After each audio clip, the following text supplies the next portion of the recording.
에베소서 4장 오늘은 17절 말씀에서부터 23절까지 말씀을 봉독하겠습니다.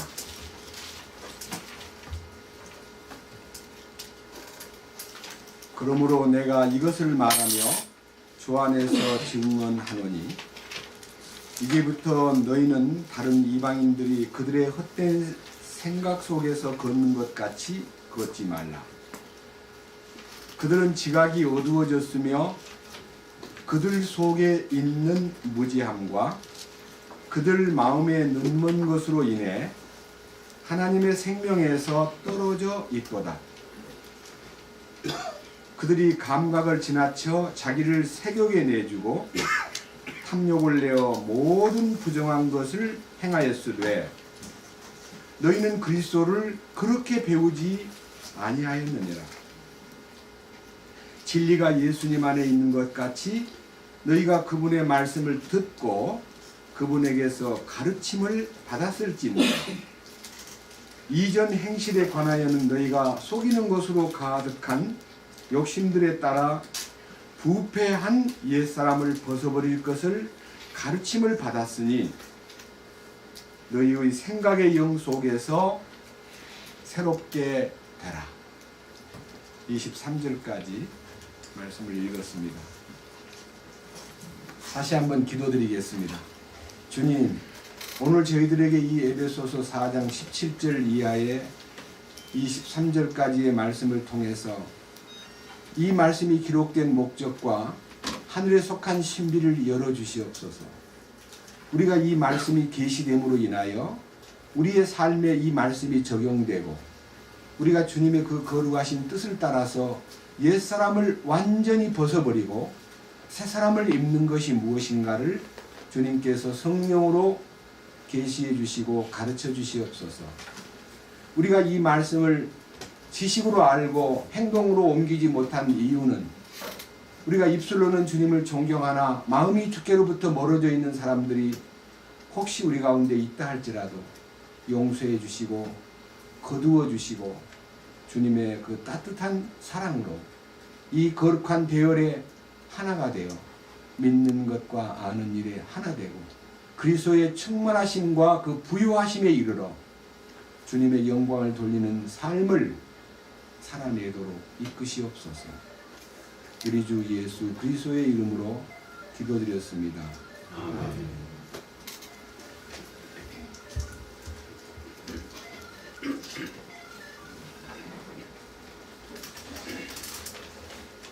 지난 주일 그 25회째 말씀을 드릴 때는요, 우리가 그리스도의 충만하심에 장성한 분량에까지 이르기 위해서는 더 이상 어린아이 같은 생활을 하지 말고 또 사탄이 어떤 물질이나 사람이나 어떤 일을 통해서 우리를 속이고 또 우리를 아주 간교한 술수로 넘어뜨리려 하는 그 관계에 대해서 경계를 주님께서 우리에게 요구하셨고, 그러한 나쁜 풍조 혹은 나쁜 바람에 이끌려 가지고 이리저리 흔들리고 또 밀려다니는 그런 생활을 중지한 후에 오직 사랑 안에서 진리를 말하고 모든 일에서 그분에게 이르도록 성장하는 이 축복을 말씀에서 알려주셨고, 우리가 그분의 머리됨을 믿고 그리스도가 우리의 머리 되신다는 것을 확실히 알면 머리가 완전하고 머리가 거룩하니까 그 몸 안에 있는 모든 지체들과 여러 사지백체가 그분으로 인하여 완전함과 거룩함에 이룰 수 있다 하는 사실에 대해서 말씀을 나누었습니다. 이제 오늘은요 17절의 내용을 한번 읽어보면 이런 말씀이 있습니다. 그러므로 내가 이것을 말하며 주 안에서 증언하노니 이제부터 너희는 다른 이방인들이 그들의 헛된 생각 속에서 걷는 것 같이 걷지 말라. 여기에서 그러므로라는 단어하고 이제부터라는 단어가 상당히 중요한 의미를 부여하고 있습니다.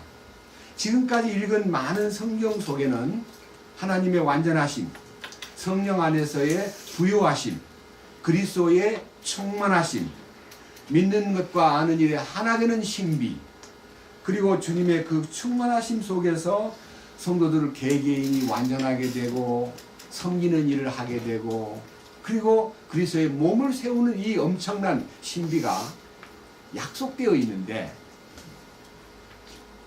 여기 지금 17절 내용을 보니까요. 너희는 다른 이방인들이 그들의 헛된 생각 속에서 걷는 것 같이 걷지 말아라. 이 말을 할 때요. 여러분들이 갑자기 무슨 이방인들을 들추는가 이렇게 느낌이 가실지 모르겠습니다. 여러분 먼저 이방인의 정의를 제가 성경적으로 말씀드리겠습니다. 고린도서 10장에 보면요. 유대인에게나 하나님의 교회에게나 이방인들에게 거치는 자가 되지 말라 그랬기 때문에 이 세상의 족속을 세 분류로 나누면 한 족속은 하나님의 지상선민인 유대인, 한 족속은 유대인 이외의 모든 인류, 이방인입니다. 그리고 구원받은 성도는 유대인이든 이방인이든 하나님의 교회의 일원이 되기 때문에 하늘의 시민권자입니다. 그래서 이방인이 누구냐? 구원받지 못한 사람을 일컬어서 이방인이라 한다. 이렇게 볼 수가 있습니다. 그리고 우리들도 우리가 살아오는 동안에 구원받은 우리들은 구원받은 씨들이기 때문에 굿이라고 우리가 생각했고 구원 못 받은 사람들은 이방인이기 때문에 이시라고 간주하고 저 이시야, 저분 이시야 이렇게 얘기함으로써 우리가 스스로도 우리는 굿이고 구원 안 받은 사람은 이시라고 이렇게 여겼습니다. 근데 오늘 이 17절에 있는 이방인은 어떤 이방인이냐? 구원 안 받은 이방인이 아니고 구원을 받기는 받았는데 이방인처럼 사는 사람을 지적한 것입니다. 굉장히 중요한 얘기입니다. 구원을 받지 않은 이방인은 의뢰이 이방인처럼 살게 마련이고 사탄의 지배를 받고 죄를 물먹듯이 하고 만물보다 거짓되고 심히 부패한 마음을 갖고 세상을 그냥 사는 거예요. 그런데 구원을 받았다 그러면서 하늘의 시민권자를 받은 하나님의 성품을 나타내는 존재로 살지 않고 너무너무 사랑하는 모습이 이방이라고 다를 바가 없는 생활을 하는 사람이 얼마나 많은가를 이 에베소 교회를 통해서 우리는 다시 한번 느끼게 됩니다. 자, 여러분, 저는 여러분들이 이 성경 안에서 이방인들의 이 입장, 이방인들의 삶의 현장, 이방인들의 성격 모습, 이방인들의 행동 반경 이런 것들이요. 로마서 1장 18절부터요. 끝절까지 쭉 읽어보면 이방인들은 어떤 사람들인가에 대한 정의가 있습니다. 한번 로마서 1장을 잠깐 읽어보겠습니다. 로마서 1장 18절.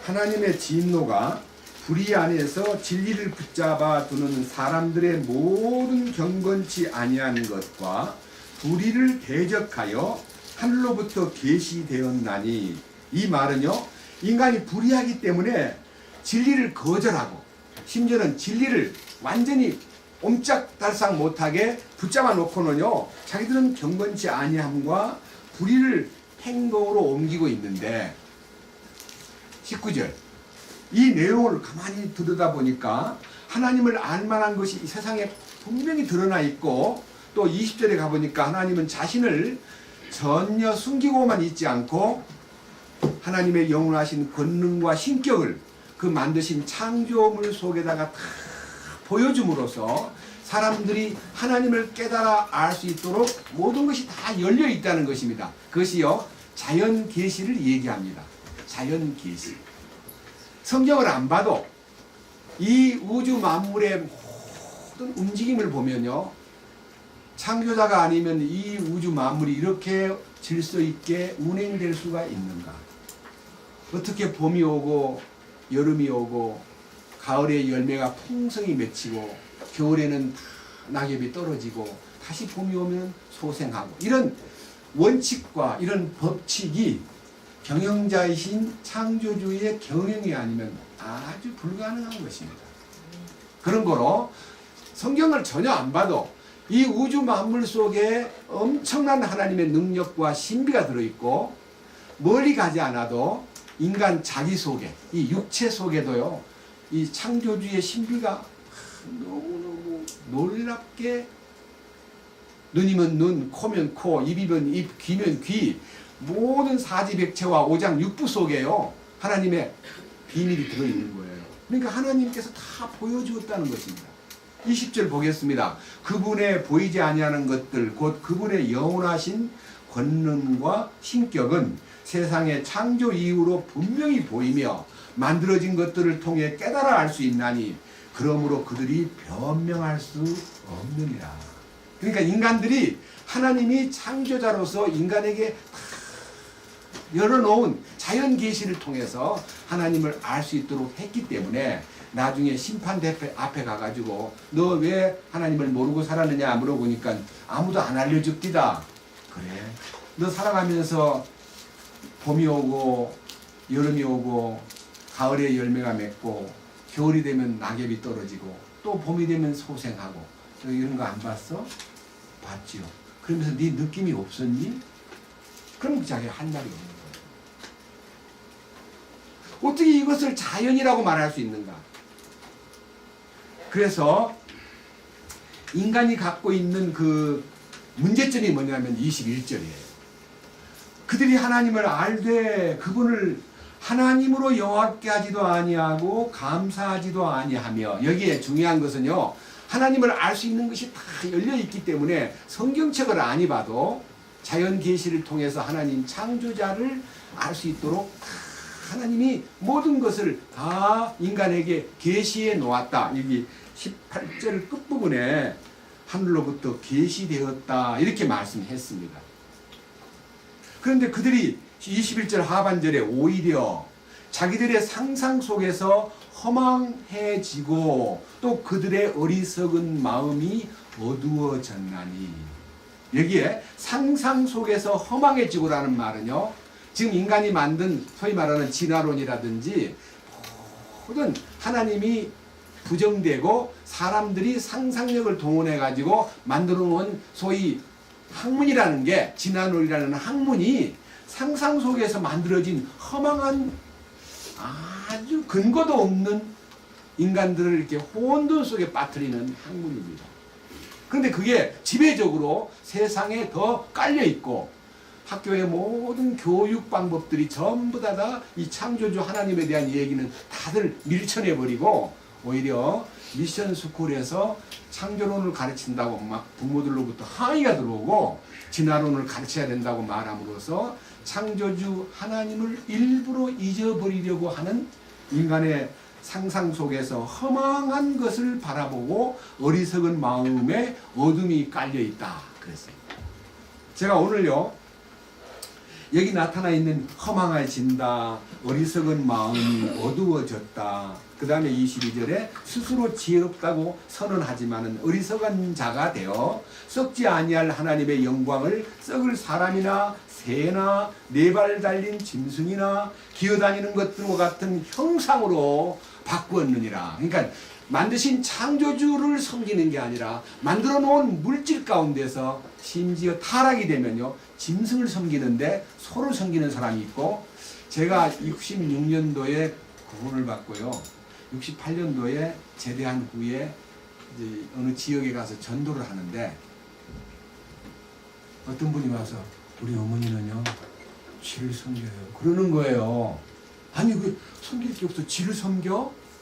매일 아침마다 장독에다가 지신에게 먹을 거 갖다 주고 기도를 하고 나온대요. 그러면 지가 딱 기어 나와가지고 자기가 갖다 놓으면 먹고 간대.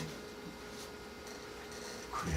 그 어디서 배웠대요? 그랬더니 자기들도 모르겠대요. 어디서 배웠는지 몰라도 쥐를 섬긴대요.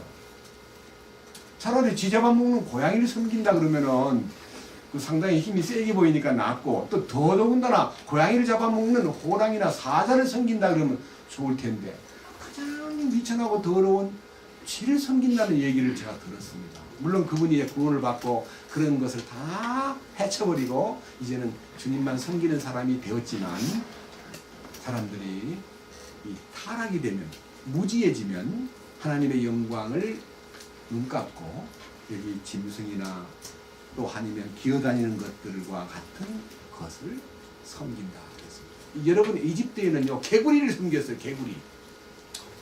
여러분들이 개구리 재앙에 대한 얘기를 알면요, 개구리가 막 엄청나게 집 안으로 들어와가지고 막 떡반죽 그릇에 침대 위에 막 개구리가 막 기어들어오니까요, 그들이 섬기던 개구리를 아유 큰일 났네 해서 이 개구리를 잡아서 막 바깥에 던지기 시작하는데, 던져도 또 들어오니까 죽이기 시작합니다. 자기들이 믿던 신을 죽였습니다. 고사에 보면 이렇게 나와 있습니다. 모든 물속에 있는 물고기는 육지에다 올려놓으면 펄떡펄떡 뛰다가 죽어요. 아 근데 이 개구리는 물에서 놀다가 육지로 올라오고 육지에서 펄떡펄떡 뛰다가 또 물로 점핑해 들어가고, 야 이건 신이다. 우리 인간은 물에 들어가면 오래 못 있잖아요. 그러니까 개구리가 인간보다 낫다는 거예요. 육지에서 펄떡펄떡 뛰고 놀다가 그 다음에 물속으로 딱 들어가가지고 또 헤엄치고 또 기분 좋으면 또 무트로 올라오고, 이런 걸 보고 이집트 사람들이 개구리를 섬겼습니다. 그 개구리 재앙은 그들에게 있어서 견딜 수 없는 고통이었습니다. 섬기던 개구리가 막 침대에 올라오고 막 부엌에 들어오고 막, 그러니까 개구리를 잡아야 되고 쫓아내야 되는데, 그 개구리 재앙이 그들의 신에 대한 모독 행위라고 느낄 만큼 우스꽝스러운 사건이 있었습니다. 밑에 보십시오. 24절. 그러므로 하나님께서도 그들을 그들의 마음의 정욕을 통해 부정함에 내어주어 그들이 자기들의 몸을 서로 욕되게 하였으니, 그들은 하나님의 진리를 거짓으로 바꾸고 창조자보다 창조물을 더 경배하고 섬겼느니라. 그래서요, 이방인은 뭐 하는 사람들이냐? 창조주에 대해서는 관심이 없고 창조된 물질 세계에 보이는 여러 가지 것들을 좋아하기도 하고 섬기기도 하고 그걸 모시기도 하고. 저는요, 뭐 윤선도의 오후가를 빌려가지고 말하지 않더라도 수석을 섬기는 사람은 수석. 여러분, 수석이 오후가의 수석과 송죽이 나오는데요, 이분은 주로 충주 댐이나 이 강가에 가가지고요, 하루 종일 토요일날 가가지고 일요일날 하루 종일 돌을 줍기 시작했는데, 70년대 초 얘기입니다. 그 돌에 막 새도 3개 있고 돌에 꽃무늬도 있고 돌에 막 태극기 문양도 있고 돌에 막 희한한 장면들이 막 있으니까요, 이 돌을 갖다가 집에 갖고 와서 막 기름으로 닦고 오일칠을 하고 또 수건을 만들어서 올려놓고 그다음에 간간히 물도 뿌리고 집안에다가 돌을 막 채워놓고 자기는 막 이 수석하고 산대요.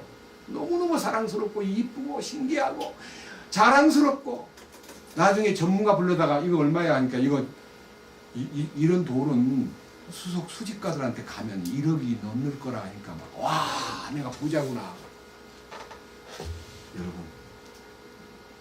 어떤 사람은 60이 넘도록 장가를 안 가고 산을 너무 좋아해가지고 산을 자기 아내로 삼았다는 거예요. 그래서 그냥 산마다 가보면 특징이 있어요. 산의 가파름이나 산의 흐름이나 산의 내가 흐르는 장면이나 산의 모든 구조가 너무너무 신기하기 때문에 이 사람은 일생 동안 산을 어떻든 간에 이 지구에 있는 산을 다 정복해 봅니다.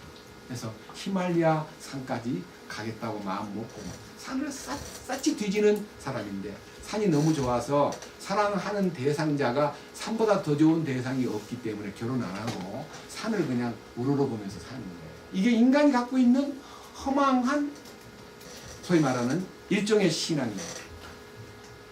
그런데 여기에 26절 보세요. 이런 까닭에 하나님께서 그들을 수치스러운 애정에 내주셨다. 수치스러운 애정이라는 것은요, 사랑을 하되 자랑스러운 사랑, 그리고 아주 아름다운 사랑이 얼마든지 많은데, 이 사랑의 질서는요, 하나님과의 관계에서 사랑이 연결되고 그것이 사람과 사람 사이에 제대로만 연결되면요 사랑이 엄청 아름답고 신비로운 거지만요 수치스러운 사랑이라는 것이요 이 인간이 갖고 있는 사랑의 본능을 아주 죄악된 사탄하고 결탁을 하면 엄청나게 종교적인 수치스러운 사랑도 있고 인간적인 남녀 문제도 있고 심지어는 동성연애도 있고 온갖 방법으로 더 타락하면요 짐승과 관계를 맺는 겁니다. 성경에도요 짐승하고 교접하지 말지니라 그랬는데요 타락한 인간이 짐승과 관계를 맺는 것까지도 수치스러운 애정 행위를 하는 사람들도 있다는 거죠.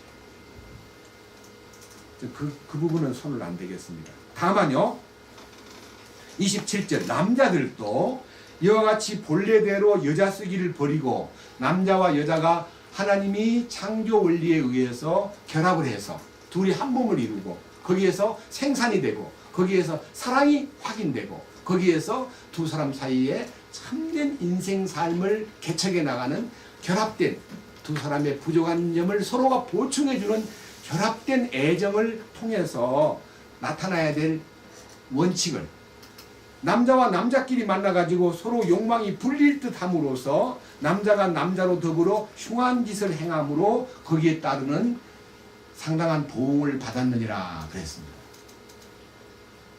이게 이제 동성연애가 빚어진 비극입니다. 28절 이렇게 말합니다. 야, 나는 하나님 싫어. 자기들의 지식 속에서마저도 하나님 두기를 싫어하는 마음이 생김으로써 하나님이라는 말만 나와도 화를 내고요. 여러분 이 세상 사람들이요 세상 사람들이 만든 신 예를 들면 석가모니 얘기가 나온다 합시다. 어디 차를 마시고 있는 데나 음식 먹은 데 와가지고 누가 관세음보살 나무아미타 그러면요 식사 중입니다. 나중에 합시다. 이렇게 좋게 얘기하는데요. 식사 자리에 누가 나타나가지고 하나님을 믿으시 재수 없게 밥맛 없게 저런 게 하나님 얘기가 나오면 재수 없고 밥맛 없고요 짜증을 내요. 종교 문제가 나오면은 그냥 신사적으로 좀 이따가 얘기합시다. 이렇게 이제 거절은 하지만요 성질이 나고 하나님에 대한 모독을 지식마저도 하나님에 대한 것을 싫어함으로써 하나님께서도 그들을 버림받은 생각에 내주사 이 버림받은 생각이라는 게 바로 생각 자체가 부패해가지고 이 생각 혼이 부패됨으로 인해서 버림받은 생각이라는 말은 버림받은 혼이라는 뜻입니다. 버려진 혼이에요. 그래서 합당치 못한 일이 이제 나타나는데 이 23가지 항목으로 표현된 29절에서부터 31절까지 23가지 항목이 있는데 항목을 한번 저는 세하려고 했지만 여러분들은 짚어보십시오. 첫째 29절 그들은 모든 불의와 불의, 음행, 사악함, 탐욕, 악의, 시기, 살인, 논쟁, 속임수, 적개심, 수군수군하는 거, 뒤에서 헐뜯는 거, 하나님을 미워하는 거, 업신여기는 거, 교만한 거, 자랑하는 자, 악한 일들을 꾸미는 자, 부모에게 불순종하는 자, 지각이 없는 자, 언약을 어기는 자, 본성에 애정이 없는 사람, 화해하기 어려운 사람, 긍휼이 없는 자. 이게 23가지 항목의 이 이방인들의 공통된 죄악의 각가지 죄성과 그 표현들을 이렇게 나열해 놓았습니다. 그런데 한 가지 알아야 됩니다. 24절에서 이렇게 32절에서 이렇게 말했습니다. 그들이 이런 일들을 행하는 자들은 죽어야 마땅하다는 하나님의 심판을 알고도 같은 일을 행할 뿐 아니라 그 일을 행하는 사람을 기뻐하느니라. 그러니까 이렇게 죄를 짓는 것을 사람들은요 그냥 자랑스러워하고 잘한다고 생각하고 어떤 이제 미국 사람인데요. 사람들이 알기로는 젠틀하고 상당히 동네 사람들이 볼 때는 좋은 선생님이라 그랬는데 이분이 여자 관계가 12,000명과의 관계를 나중에 어떻게 인터넷을 통해서 자기 숨겨놓은 비밀이 드러났을 때요. 막 한쪽에서는 막 저주를 하지만요. 한쪽에서는 대단한 사람이다. 어떻게 그렇게 12,000명을 데리고 놀 수가 있을까. 이렇게 하면서 인간들은 인간이 죄를 물먹듯이 하고 사는 것을요 자랑하고 그것을 대단한 성과로 나타내 보이는 것입니다.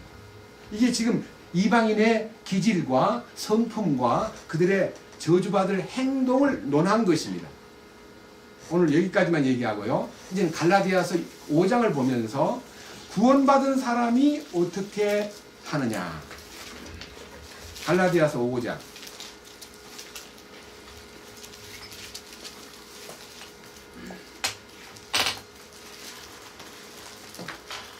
16절.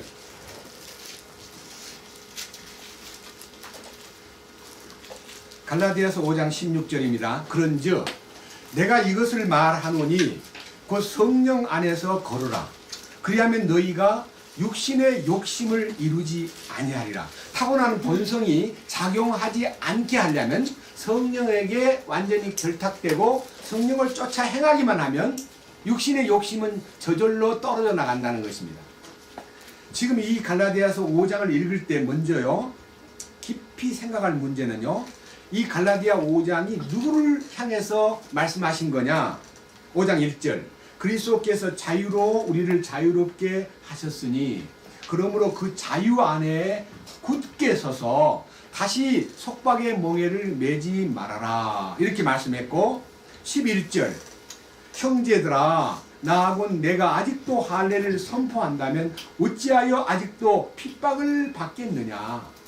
그리하였더라면 십자가에 실족하는 것이 그쳤으리라.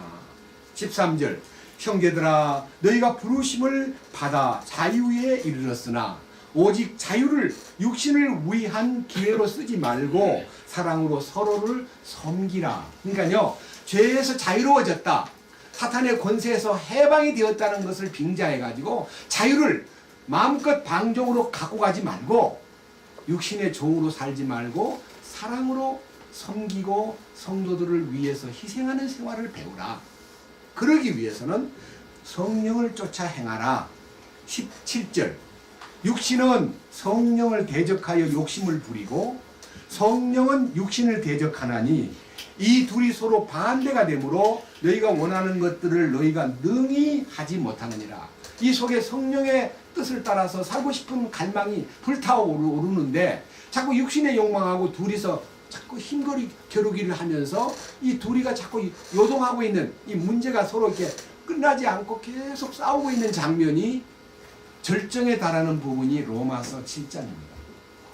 그런데 여기에서 우리가 어떻게 이 육신의 욕심을 성령님에 의해서 완전히 끝내고 육신의 욕심을 따라 살지 않는 길이 없을까?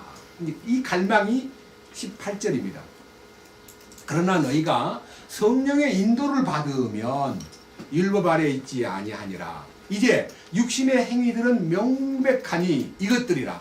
다시 말하면요, 구원을 받지 못한 이방인들에게 나타나는 현상은 23가지 항목으로 된 로마서 1장에 있는 여러 항목들이 있는데, 오늘 여기에서 구원받았다고 하면서 이방인처럼 살아가고 있고 육체를 따라 살면서 여전히 이방인과 다름없는 생활을 하는 사람들의 모습을 여기에서는 19가지 항목을 가지고 이렇게 했는데 한번 헤아려 보십시오. 19절 하반절 간음, 음행, 부정함, 색욕, 우상숭배, 마술, 증오, 불화, 경쟁, 진노, 다툼, 폭동, 이단 파당, 시기, 살인, 술취함, 흥청됨.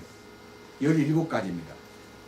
여기 나타나 있는 17가지의 항목은 구원을 받기는 받았는데 성령에 장악되지 못한 육신이 살아있는 옛사람을 지닌 사람은 이것이 생활 속에서 색깔은 좀 덜 진하지만, 진하게 나타나지는 않지만요, 이것이 세상 속에서 살아가는 동안에 나타남으로 인하여 어떤 결과를 가져오느냐.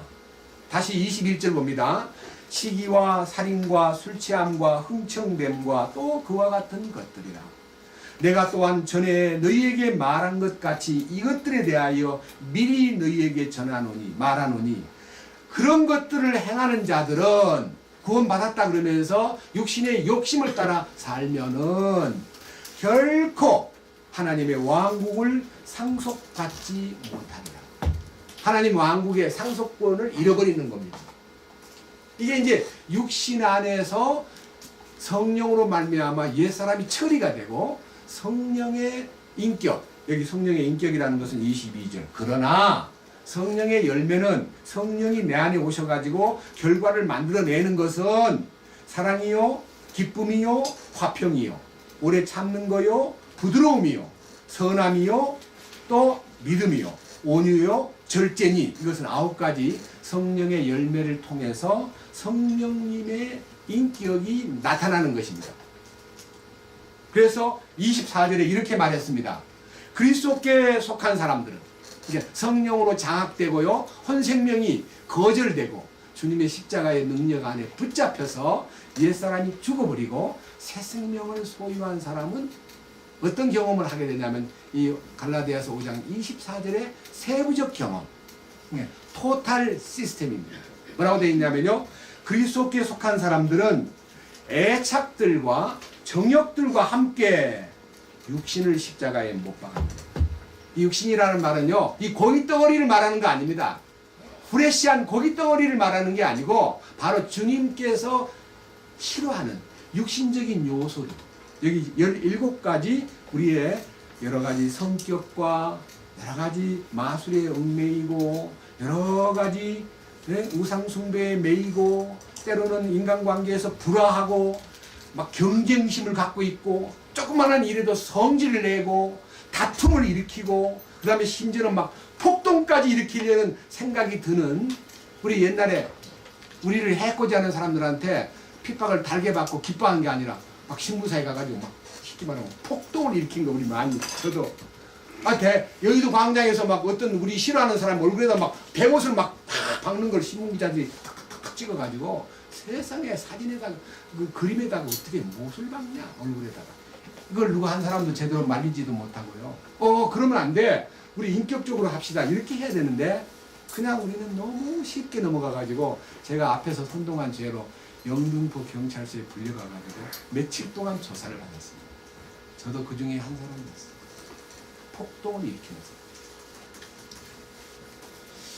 그래서 이러한 습관, 이러한 이 악한 육신의 요소를 지닌 채 신앙생활을 계속한다면 거기서 6가지 결과가 나와요. 6가지. 자, 본문 에베소서 4장을 보겠습니다. 무슨 일이 일어나느냐? 에베소서 4장 1절입니다. 1절이 아니고 4장 18절입니다.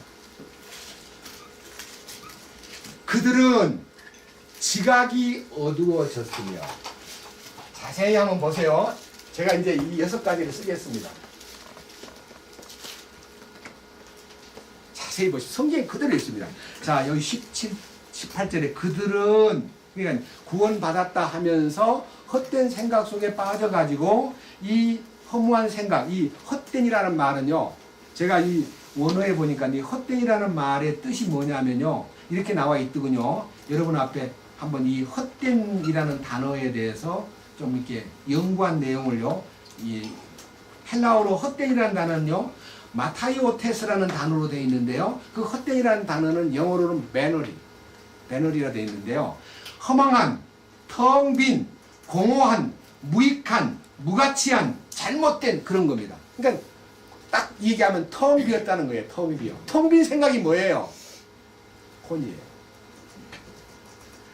이 방금 말한 이 헬라어의 마타이오테스라는 단어는 전도서 1장 2절에 솔로몬이 헛되고 헛되며 헛되고 헛되니 모든 것이 헛되구나, 이 말 속에 5번이나 나와 있는 이 허무하다는 말은요, 텅 비었다, 무가치하다, 아무것도 아니다, 아무런 효용 가치가 없다, 그런 뜻입니다.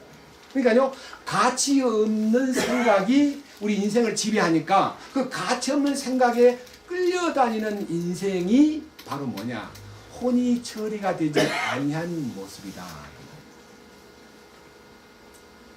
솔직히 솔로몬의 고백을 한번 들어봅시다. 전도서 1장 잠깐만 먼저 보겠습니다. 전도서 1장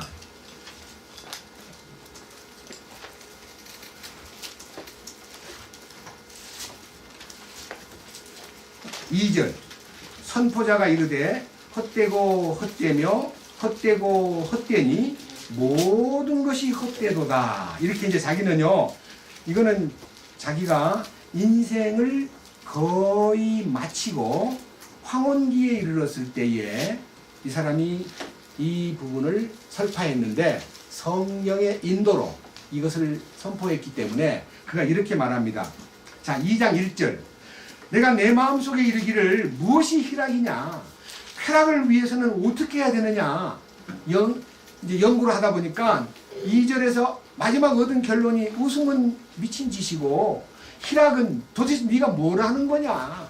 이렇게 인생이 추구하는 웃는 것과 희락마저도 미친 짓이라고 느껴서 그가 일생 동안 3절 이하에 자기 마음에 그 공허를 채우기 위해서 많은 일들을 벌였는데, 자 4절부터 보면요, 큰 일을 벌리고 집들도 잘 짓고, 궁전을 13년 동안 지었으니까요, 자기 궁전을. 그 다음에 포도원도 만들고 정원도 과수원도 만들고 나무도 좋은 열매 맺는 나무도 심고 연못도 파고, 그 다음에 종들도 많이 거느리고 은금 보화를 많이 집에다 채우고, 그리고 사람들이 좋아하는 황금과 진주들을 끌어다가 자기 집안에 채우고, 악기를 노래 잘 부르는 남녀를 집에다 데려다 놓고 온갖 악기를 동원하고 좋아하는 것은 다 막지 않고 다다 이루어 보았는데, 넘겨보세요.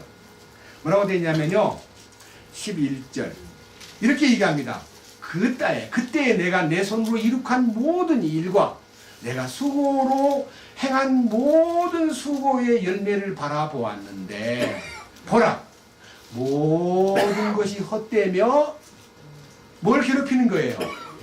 영을 괴롭힌대요. 자, 혼의 이 빈 혼을 채우기 위해서 보이는 물질 세계에서 좋다는 걸 다 갖다 채워놓고 보니까 속 생명인 영이 막 괴로워하는 거예요. 야, 인생의 목적이 무엇이냐? 고작 그거냐? 여자를 1000명이나 거느리는데 그게 네 행복이더냐? 이렇게 말함으로써 솔로몬이 나중에 고백이 뭐냐면 다 무가치한 것들이다. 다 공허한 것이요, 다 빈통에 불과한 것들이더라. 이렇게 고백을 했어요. 근데 우리들은요, 이런 마음을 갖습니다. 나 솔로몬 같이는 못해봐도 솔로몬의 한 절반의 절반 정도라도 좀 누려봤으면 좋겠다. 그런 다음에 내가 헛되다 그래야 말이 되지. 아무것도 안 해보고 헛되다 그러면 이게 뭐야? 하면서 자기가 마치 대단히 불행한 사람인 것처럼 느끼는데, 이것은 자 17절. 그러므로 내가 사는 것을 미워하였으니 이는 모든 것이 헛되며 영을 괴롭게 하는 것이므로 해 아래서 이룩한 일이 내게 괴롭기 때문이라. 자기가 이룩해 놓은 모든 업적이 괴로움을 동반하더라 이거예요. 괴로움을. 이 솔로몬 얘기 다 하려면 시간이 없기 때문에 요만큼만 얘기하고요. 인생이 뭐냐? 헛된 생각과 상상력 속에서 아무리 혼이 요구하는 말을 채워도 여전히 영을 괴롭게 하는 것이요, 다른 성경에는 바람을 잡는 것에 불과한 것이요, 헛된 것이요, 공허한 것이었다 그랬어요. 그런데 그 결과로 아까 다시 에베소서 4장으로 갑니다. 읽었던 성경 18절. 그들은 지각이 어두웠으며, 자, 지각이 어두웠으며, 여기에서요, 지각이 어두웠다는 말이요, 지각이라는 용어는 understanding이라고 표현되어 있습니다.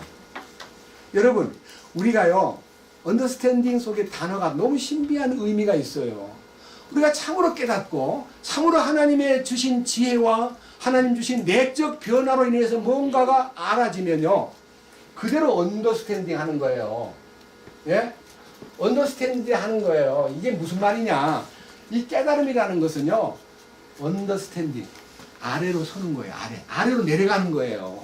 깨달았다고 위로 올라와가지고 야, 니 그거 알아? 이런 거는 깨달은 거 아니에요. 깨달아지면은 아래로 내려가게 되는 거예요. 자연스럽게. 그것도 진행형이에요. 언더스탠딩. 뭔 말이냐? 생활 속에서 하나님의 신비가 열린 사람은 자꾸 아래로 내려가요. 그래서 점점 내려가는 모습이 보여요. 근데 시간이 가면 갈수록 내려가는 모습은 안 보이고 자꾸 올라서려고만 하면 그 사람 가짜예요. 그래서 지각이 어두웠어요. 깨달음이 가짜다 이거예요. 두 번째, 뭐라 그랬습니까? 18절, 그들은 지각이 어두웠으며 그들 속에 있는 뭐라 그랬어요? 무지함과 무지함. 이거 다 해석하려면 너무 시간이 걸리니까 그냥 저희 중요한 포인트만 설명을 많이 하고요. 무지하다는 말은요, 알기는 알고 있는데 모르는 거예요.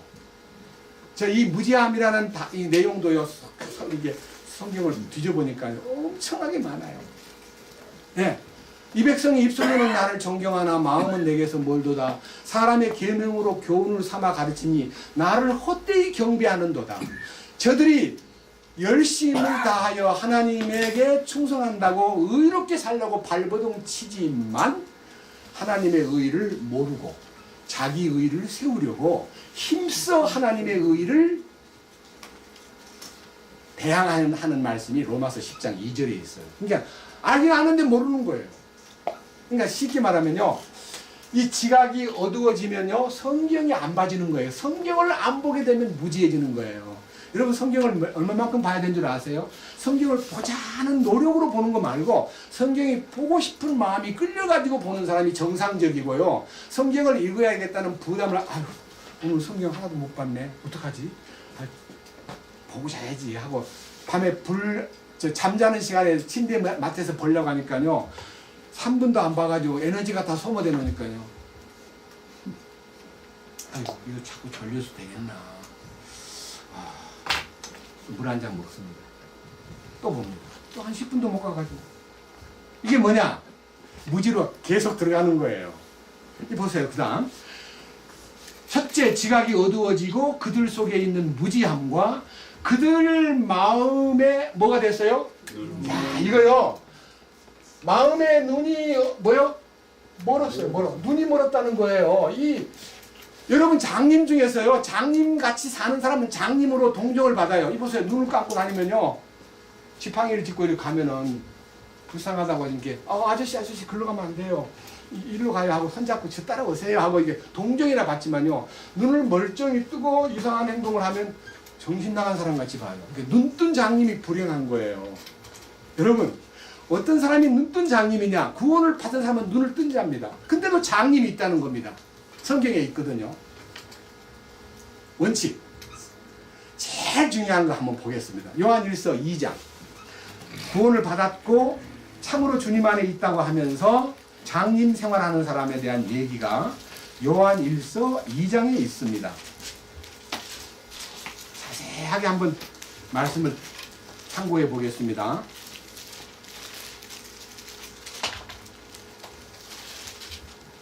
2장 8절. 또다시 내가 너희에게 새 명령을 쓰노니 그것은 그분 안에서와 너희 안에서 참된 것이니라. 이는 어두움이 지나가고 이제 참빛이 비치기 때문이니라. 그러니까 주님의 사랑 안에 사는 사람은 참빛을 받았기 때문에 이제 어둠이 지나가 버렸습니다. 우리 어둠의 권세에서 해방되었습니다. 그런데 9절. 자기가 빛 가운데 있다고 말하면서 자기가 지금 주님의 빛 가운데 산다. 빛 가운데로 걸어간다. 나는 빛을 소유했다. 이렇게 말하면서 자기 형제를 미워한다면 그야말로 그는 어두움 가운데 있느니라. 그랬습니다.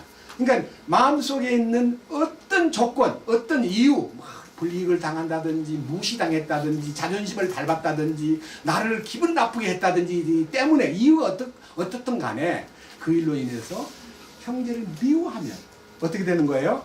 어둠에 떨어져요. 그 다음 어둠에 떨어지는 것만 아니라 10절. 자기 형제를 사랑하는 자는 빛 가운데 거하며 그 속에 걸려 넘어지게 할 것이 전혀 없으나, 그러니까 어떤 문제가 와도요, 거기에 걸려 넘어질 이유가 없는 거예요. 왜? 난 죽었으니까. 죽었는데 뭐 어디 걸려요. 그 다음 보세요. 11절. 자기 형제를 미워하는 자는 어두움 가운데 있고 어두움 가운데 걸으며 자기가 어디로 가는지 알지 못하나니 이는 어두움이 어떻게 했다고요? 그의 눈을 멀게 하였기 때문이라. 뭐예요? 어둠이 덮여버린 거예요. 어둠이. 제가 지난 금요일날 이 오른쪽 눈 백내장 수술을 받았습니다. 성경을 보는데 구름이 막 끼어가지고 나중에 거만을 해보니까 0.4에 불과한데 집중을 하면 막 눈물이 나는 거예요. 그래서 성경 보기가 너무 어려워가지고 심지어는 성경책을 바꿨습니다. 이 보세요. 글자 큰 걸로. 성경을 많이 보는 사람은 개역 아니 뭐예요? 스터디 바이블이라고 하는 이 여러 가지 참고와 관주를 좀 참고하면 성경 보기가 쉬운데요. 저는 지금 이걸 보기 시작했어요. 도저히 눈이 아파서. 그래서 수술 받았는데 수술 받고 나니까요 1.2가 됐습니다.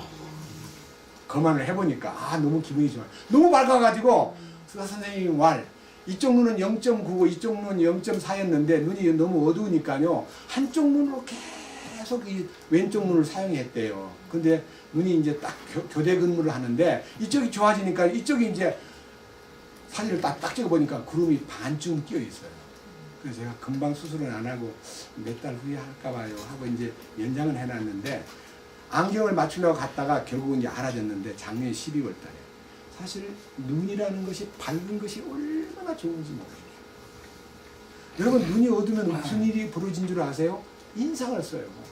눈을 이렇게 뜨고 보는 게 아니라 눈을 이렇게 째리면서 봐요. 그러니까 눈이요 어두우면은 그 병원에서도 거만할 때 깜박깜박 해보세요. 깜박깜박 다시 해가지고 눈을 씻어내는데 사실 눈을 이렇게 하고 나니까 너무 참 이렇게 편해요.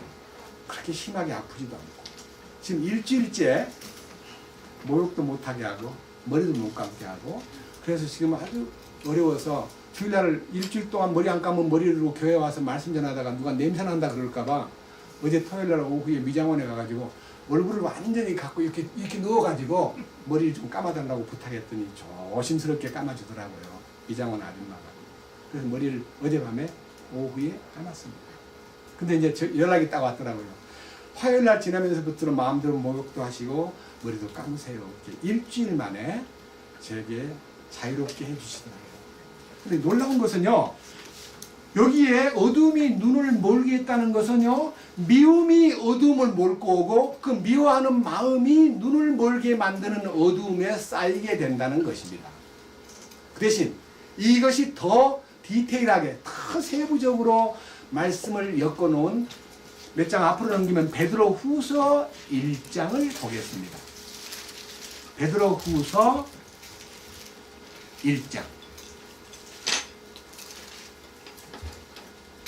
자, 3절에 보면요. 하나님의 신성한 권능이 생명과 하나님의 성품에 속한 모든 것을 우리에게 주셨도다 하는 약속이 있고 4절에 보면 그 보배로운 약속에 의해서 세상의 정욕과 썩을 것들을 피하여 하나님의 본성에 참여하는 자가 된다 하는 약속의 말씀이 3, 4절에 있고 그 다음에 그것이 실행되기 위해서 8단계의 믿음 안에서 성장해가는 과정이 5절부터 믿음의 덕을, 덕의 지식을, 지식의 절제를, 절제의 인내를, 인내의 경건을, 경건의 형제의 친절을, 형제의 친절에 사랑을 더하라는 여기에서 믿음에서 사랑으로 연결되는 믿음과 사랑의 충만.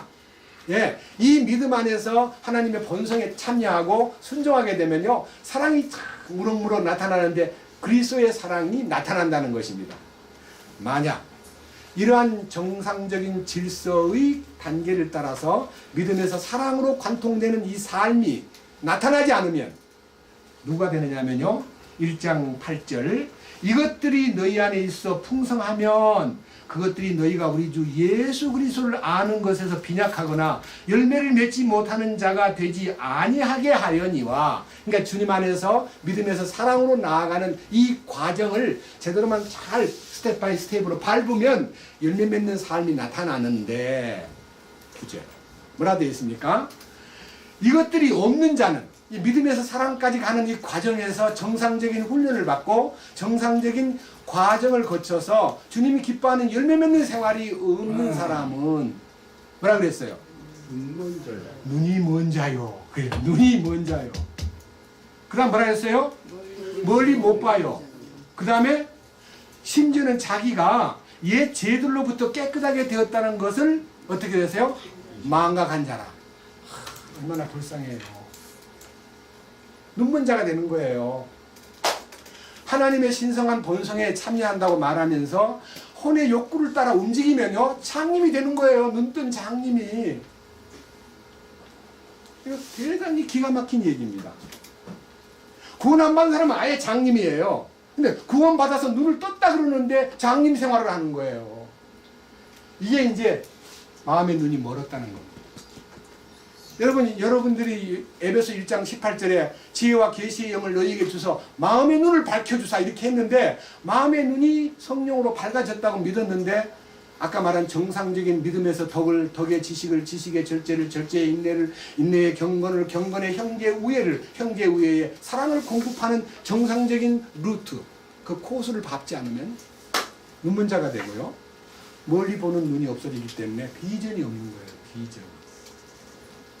그 다음에 자기가 새 씻음 받은 것에 대한 감격이 뜨겁게 올라오지 않기 때문에 역동적인 신앙생활을 못하는 거예요. 그러니까 자꾸 딴 걸 쳐다보게 되고 딱 시간만 나면은 이상하게 딴 데 매이는 거예요. 한잔하고 싶다는 생각도 들고 야 뭐하지? 그냥 공연이 와가지고 밤중에 잠자야 될 시간에 차라리 기도하고 잠을 자든지 할 텐데 자꾸 뭘 뒤져요. 뭘 뒤지냐면 뭐 재밌는 프로그램이 없나. 그게 눈먼 사람의 특징이에요. 놀라워하지 마세요. 성경에 이미 예언되어 있습니다. 에베소서 4장 뭐라고 되어 있느냐 다시 보세요. 19절 그들이 감각을 18절 그들은 지각이 어두워졌으며 그들 속에 있는 무지함과 그들 마음의 눈먼 것으로 인해 어떻게 됐습니까? 하나님의 생명에서 떨어져 있도다. 아이고, 그냥. 하나님의 생명의 공급이 떨어진다는 말은요 개역 성경에는요 이렇게 나와 있어요. 하나님의 생명에서 떠나 있도다 라고 되어 있습니다.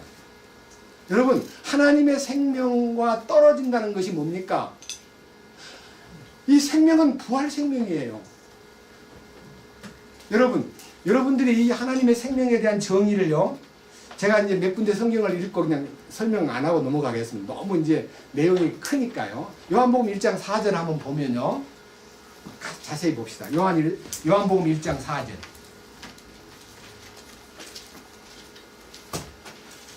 자, 뭐라고 되어 있습니까? 요한복음 1장 4절에 그분 안에 뭐가 있다 그랬습니까? 생명이 예. 예? 그분 안에 뭐가 있어요? 생명이 있는데 그 생명이 뭐예요? 바로 그것이 빛이에요. 주님 자신의 생명이 나에게 빛이에요.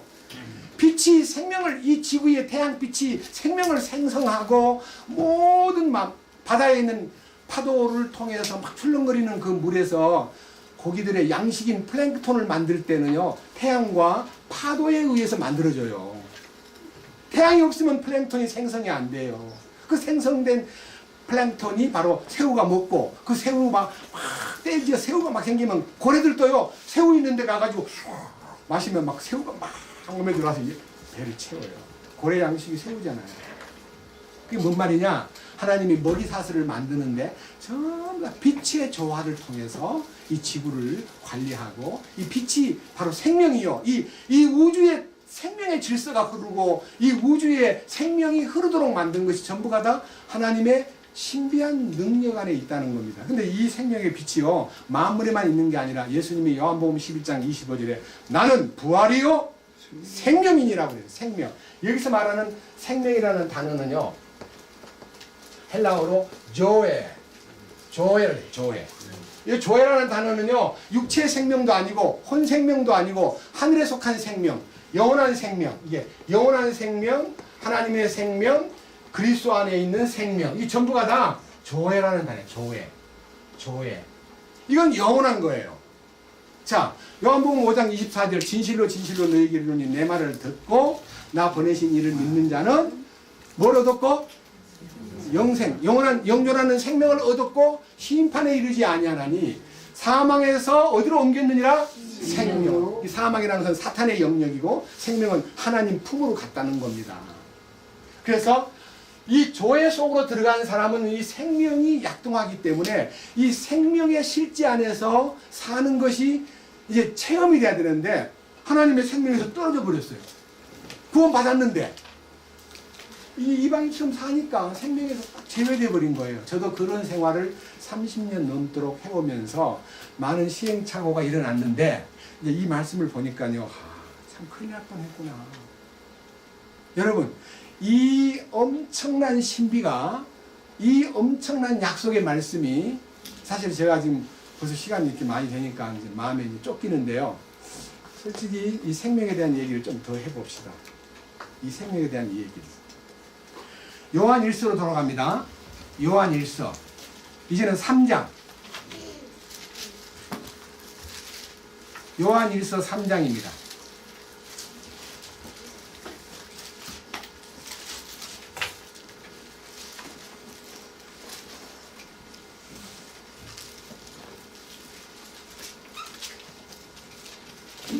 잘 아는 성경입니다. 16절. 하나님께서 우리를 위해 자신의 생명을 내놓으셨으므로, 여기서 말하는 생명은 푸시케입니다. 하나님이 자기 자신을 자기의 혼생명을 내놓았다는 뜻입니다. 생명을 내놓으셨으므로 이로써 우리가 그분의 사랑을 깨닫나니, 우리가 형제들을 위하여 우리의 생명을 내놓는 것이 마땅하니라. 여기서 말하는 생명도 푸시케, 혼을 내놓는 거예요. 그러니까 우리가요, 진정한 신앙생활을 하기 위해서는요, 혼생명을 이렇게 거부하는 거, 혼생명의 욕구와 혼생명의 모든 본래의 모양을요, 내려놓는 것이 사랑하기 위한 통로가 열리는 거예요. 그런데 여기서 계속 주의할 점은 뭐냐? 14절입니다. 올라갑니다. 우리가 형제들을 사랑함으로 사망에서 생명으로 옮겨간 줄을 우리가 알거니와, 자기 형제를 사랑하지 아니하는 자는 사망 안에 거하느니라. 누구든지 자기 형제를 미워하는 자는 살인하는 자니, 살인하는 자 속에는 영원한 생명이 거하지 아니하는 줄을 너희가 아느니라. 그러니까 사랑함으로 생명을 확인하고, 생명 안에서 산다는 것은 결코 살인자가 될 수 없다는 겁니다. 살인자라는 말은요, 여기서 말하는 사람을 죽였다가 아니라요, 형제를 미워하는 것도 살인이라고 했습니다. 이거는요, 왕국의 헌법에 나와 있는 거예요. 우리는요, 세상 사람들은 사람을 미워하는 것이 살인이다 그러면, 미쳤나? 니는 안 미워하나? 이렇게 하면서 자기 남 미워한 거 생각 안 하고, 니는 안 미워하나? 이러면서, 니는 살인자 아이가? 이러면서 상대방하고 싸우는데, 우리는요, 미워하는 마음이 울컥 올라왔다가도요, 죄를 지어서는 안 돼요. 분을 내어도 죄를 짓지 말고, 해가 지도록 분을 품지 말고, 내가 못 모르고 그냥 성질대로 푹 토했다 할지라도요, 즉각 양심 속에서 감각이 탁 와요. 신호가 온다니까요. 아유, 이거 아닌데. 그러면 즉시 주님 앞에 고백하고 그 장본인에게 사과해야 돼요. 그래야 센서가 정상적으로 가동이 되는 거예요. 자, 보세요. 하나님의 생명에서 떠나 있는 사람의 비극을 다시 에베소서 4장을 보겠습니다. 어떤 비극이 오는가? 에베소서 4장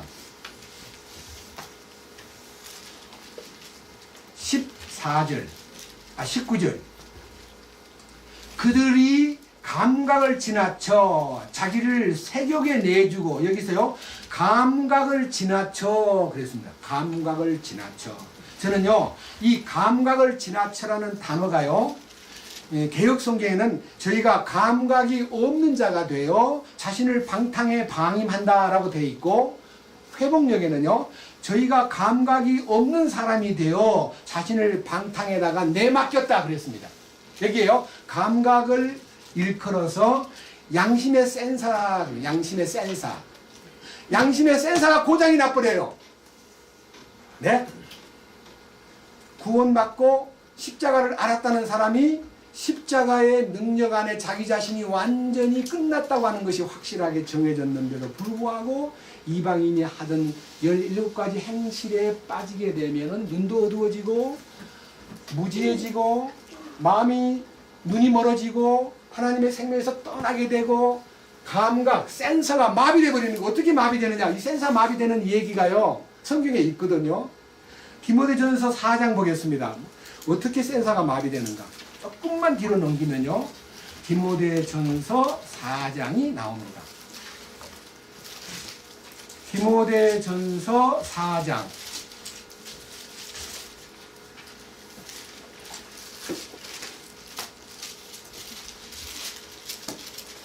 1절 이제 성령께서 분명히 말씀하시기를 마지막 때에 어떤 사람들이 믿음에서 떠나 유혹하는 영들과 마귀들의 교리들의 주의를 기울이리라 하시는데, 그러니까요, 사탄에게 조금이라도 끌려가고 사탄의 교리에 매력을 느끼고, 사탄의 교리가 뭡니까?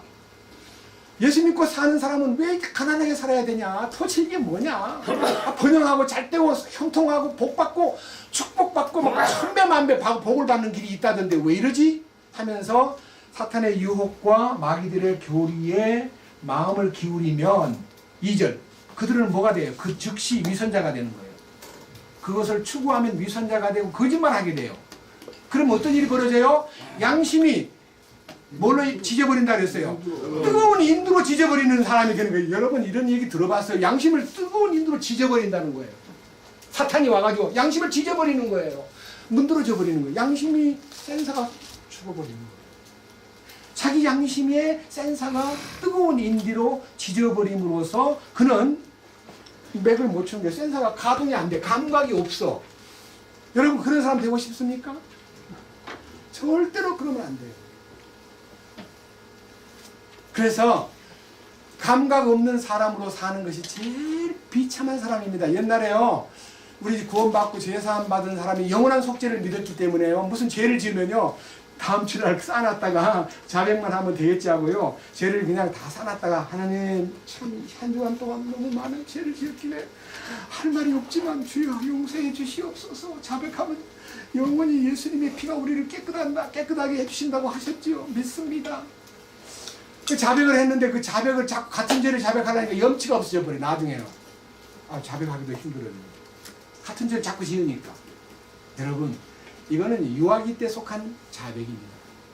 성령으로 거듭나서 하나님의 씨가 그 속에 거하면 죄를 지을 수 없는 성령님의 역사와 손길이 나타나서 아주 센서를 가동시키는데, 양심의 민감한 센서가 역동적으로 나에게 가동됨으로써 아주 작은 것 하나도 해결시키는 것입니다. 제가요 지난주에 있었던 일 하나를 소개하겠습니다. 양심적으로 말씀을 드립니다. 본사에서 저보고 마우타 칠리 레드 247 사이즈가 있습니까? 묻길래요. 이렇게 보니까 247 사이즈 박스가 안 보이고 240이 딱 보이길래요. 없거든요. 팔렸어요. 그랬더니 알았습니다. 끊었는데 뚜껑을 딱 열어보니까 247이 들어있는 거예요. 그럼 난 거짓말한 거예요, 그 사람한테. 그래서 그 다음날 전화를 걸었죠. 나 잘못 보고 이거 말을 없다 그랬는데 있거든요. 그 집에서는 어떤 가게에서 물건을 사는 사람 고객이 247을 달라 해서 얘기하다가 본사에서 없으니까 가게마다 물어봤는데 다 없다 해서 거기 물어봤는데 있었군요. 근데 그 고객한테 다시 물어봐가지고 있다면 제가 물건을 돌려드릴게요. 거기서 파세요. 이런 마음이 있습니다. 고객이 여기저기 찾다가요, 없으면 다른 데다 전화를 걸어요. 있는 데가 없나 싶어가지고. 그러면 갖고 있으면서도 없다 한 데가 그 고객이 자기한테 전화 오기를 기다리는 것이 일반적인 경쟁 업체들의 관행입니다. 하나 있으면요 절대로 안 줍니다. 강장님 맞죠? 네. 저는요 하나밖에 없는 것을 고백했습니다. 어제 잘못 알고 말하지 못했습니다. 왜? 양심에서 돈 몇십만 원 가지고 내가 이렇게 째째하게 거짓말을 하고 마귀에게 넘어갈 수가 없다. 그래서 딱 전화를 했더니요 그분이 감동을 받는 거예요. 네, 아무 문제가 없어요. 그리고 거기 연락해가지고 필요하다면 다시 연락을 드리죠. 하고 이제 토요일날 얘기가 된 거니까 월요일쯤 답이 올 겁니다. 저는 이렇게 생각합니다. 작은 이익을 위해서 나도 모르게 내뱉은 거짓말도 양심에서 노라고 말할 때는 즉시 선포해야 됩니다. 이것이 양심의 기능입니다. 양심의 감각. 그 다음 마지막 얘기. 자, 에베소서 4장 19절. 그들이 감각을 지나쳐 자기를 세력에 내주고 탐욕을 내어 모든 부정한 것을 행하였으되. 그러니까요, 우리 속에서 만에 하나라도 탐욕이 마음에 끓으면, 탐욕이 나타나면 나도 모르게 거짓된 부정함, 깨끗한 하지 못한 곳에다가 나를 던지게 된다는 것입니다. 그러니까요 여기에 예민한 감각이 없어지고 자신을 방탕에 방임하게 됨으로써 탐욕의 지배를 받으면은 뭐가 되느냐? 나중에 그는 자신이 탐욕 때문에 어떻게 해요?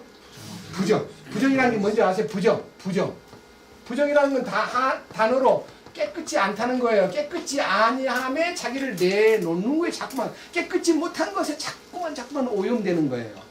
이것이 이제 6가지 하나님의 생명에서 헛된 것을 추구하는 혼 때문에 구원받았다는 사람도 구원받은 이방인처럼 산다는 거예요. 이렇게 말씀하셨습니다. 자세히 보세요. 20절. 뭐라 그랬어요? 같이 읽겠습니다. 다 같이. 너희는 그리스도를 그렇게 배우지 아니하였느니라. 여러분 이게요. 죄인들 보고 한 말이 아니에요. 너희가 예수님을 어떻게 배웠느냐 이렇게 말해야 되는데 그리스도를 어떻게 배웠느냐 이렇게 말하는 거예요. 어제도 우리 가게에 찾아온 어떤 형제님하고 예수 믿는 거하고 그리스도를 믿는 건 차이가 있지요. 그래서 맞습니다. 그랬습니다. 예수 믿는 것은요. 그리스도를 믿는 것과 차이가 있다는 것은요. 예수님을 믿는 것은 구원의 죄를 용서해 주신 피 흘리신 예수님을 믿는 거고요. 그리스도를 믿는 것은 왕이신 그분을 모시고 그분의 통치 속에 사는 것을 일컬어 사도행전에 너희가 죽인 예수께서 주와 그리스도가 되셨느니라. 그래서 그들이 예수님이 그리스도시구나.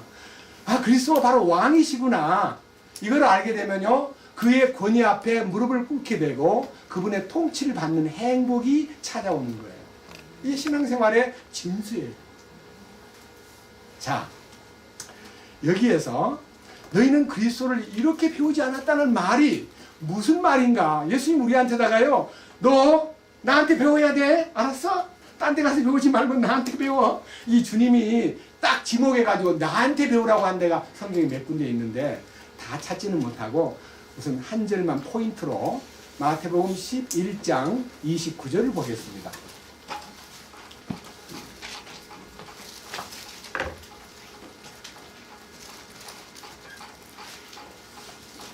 마태복음 11장 29절.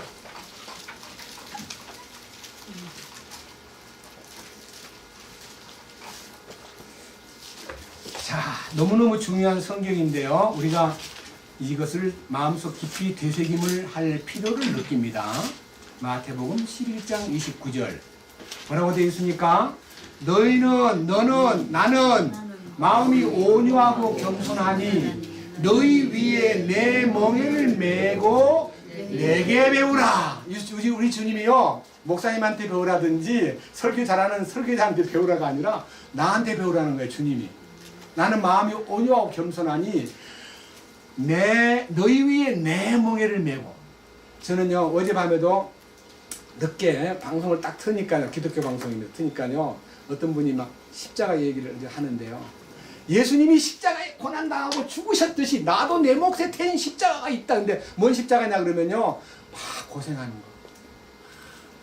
경제 문제 때문에 힘든 거. 이게 십자가, 자기 십자가래요.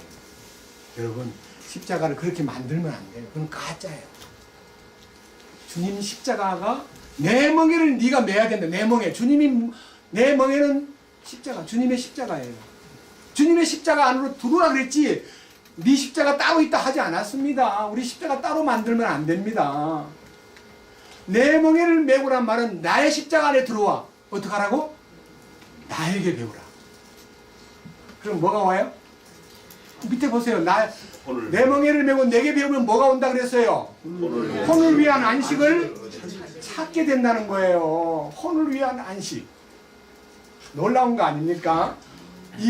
아까 나열했던 이 모든 잘못된 구원받은 이방인의 모습은 혼이 해결되지 아니함으로 주님이 주신 십자가 안에 들어가지 아니함으로 생긴 사고예요. 너희는 그리스도를 이렇게 배우지 않았지 않냐? 그리스도의 가르침이라는 것은요. 우리 주님이 마태복음 11장 28절에서 수고하고 무거운 짐진 모든 자들아 너희는 내게로 오라. 첫 번째 명령 내게로 오라. 내가 너희에게 뭘 주겠다 그랬어요? 안식을 주랴. 이 안식은요, 거저주는 선물이에요. 그 영의 안식이잖아요. 거저주는 선물.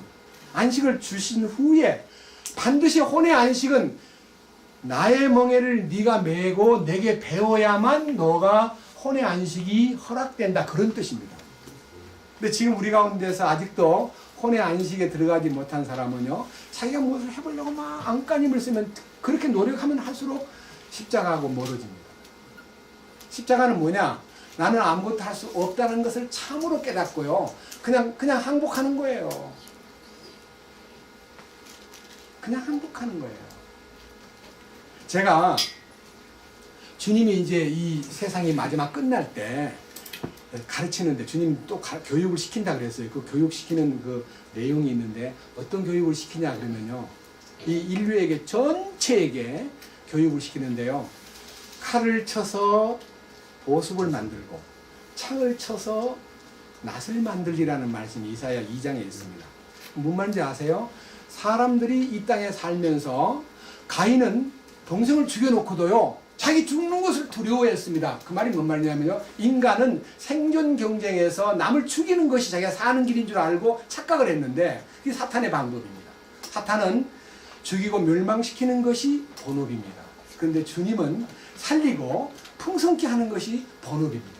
그러니까 사탄의 역사는 죽이고 멸망시키고 파괴시키는 거지만 하나님은 살리고 더 풍성하게 키워서 주님이 원하는 부여 속으로 인도하시는 것이 본업이기 때문에 이제 지금 세상의 모든 인간관계라는 것은요, 생존 경쟁이라는 무시무시한, 이게 소위 말하는 제로섬 게임. 여러분, 제로섬 게임이 뭔지 아세요? 남을 죽여야 내가 사는 거예요. 그것이 세상의 생존 경쟁터입니다. 그런데 주님의 현장은 주님이 죽고 함께 죽으면 주님이 살고 함께 사는 윈윈, 함께 사는 거예요. 그리스도인은요, 더불어 함께 살도록 우리에게 훈련시킵니다. 그래서 무기를 없애는 거예요. 무기. 창을 없애고 칼을 없애버리는 거예요. 그것이 교육이 돼요. 마지막에 이 인류가요, 동시에 교육을 받고 그것이 이 지구에 천년 동안 실행이 됩니다. 그래서 전쟁 없는, 완전히 무기가 없어져 버리는 그런 나라가 됩니다. 세상이 됩니다. 이북이 너무나 많이 가난하고 어려우면서도 너무한 핵무기를 만들어가지고 미국 같은데다가 쏴버린다. 그러니까 미국이요, 괜히 사실은 겁먹을 것도 아닌데도요, 이것 때문에 굉장히 어렵다. 그러니까 한국도 그 핵무기를 막으려면 거기 방어 무기를 설치해야 된다 해가지고 지금 이 방어 무기가요, 러시아나 일본이나 막 중국까지 영향을 주는 거기 때문에 한국에다 그 설치하는 걸 반대하는데, 한국은 또 이북을 이기려면 그 아주 무서운 핵무기를 막을 수 있는 특별한 사드라는 그 무기를 사야 되는데 엄청나게 비싸. 미국은 우리나라에게 그걸 팔아먹으려고 각종 방법으로 계산하고 있습니다. 왜? 그것도 사업이에요. 비즈니스. 이사야 2장. 그런데 이렇게 주께서 말씀하셨습니다. 2절. 마지막 날들에 주의 집의 산이 산들의 꼭대기에 굳게 세워지며 작은 산들 위로 높여지리니 모든 민족들이 그곳으로 흘러들리라. 그러니까 주님의 통치의 시온산성 앞으로요, 세계 모든 인간이 모여든다 그랬습니다. 뭐하러 모여드냐면 초막절을 지키려고 모여듭니다. 스가랴 14장에 있습니다. 그 다음 3절. 많은 백성들이 가면 말하기를 너희는 오라, 우리가 주의 산에 오르자, 야곱의 하나님의 집에 이르자. 그분께서 자신의 길들을 우리에게 가르치실 터인즉, 이제 그분이 이제 교육을 시키는데, 우리가 그분의 행로들로 걸으리라 하리니 이는 법이 시온에서부터 나아가며 주의 말씀이 예루살렘으로부터 나갈 것이기 때문이라. 그가 민족들 가운데 심판하며 많은 백성들을 꾸짖으리니 그들이 자기의 칼들을 쳐서 보습을 만들고 자기의 창들을 쳐서 가지치는 낫을 만들리라. 민족이 민족을 치려고 칼을 들지 아니하고 그들이 다시는 전쟁을 배우지 아니하리라. 뭐가 돼요? 전쟁 없는 지구가 오는 거예요. 1000년 동안. 지금은요, 여러분, 꼭 총칼로만 전쟁하는 게 아니라 경제전쟁, 두뇌전쟁, 정보전쟁, 전쟁이요, 색깔은 달라도 엄청나게 전쟁이 치열합니다. 근데 주님이 통치하는 나라는 전쟁이 끝나버립니다. 여러분, 우리들도 이 복음을 깨닫고 십자가 안에 들어가면 전쟁이 끝납니다. 나한테 있던 남을 찌르는 창이나 칼이 폐쇄돼버리고, 농사 짓는 데 쓰는 보습과 땅을 가는 보습과 낫을 들어서 추수하는 낫이 필요하듯이 우리는 우리 주님이 인생들을 위하는 도구로 우리 자신을 참으로 선하게, 참으로 아름답게 우리를 이끄십니다. 이 진실한 주님의 계획을 우리가 안다면 우리는 눈을 빼야 됩니다. 다시 에베소서 4장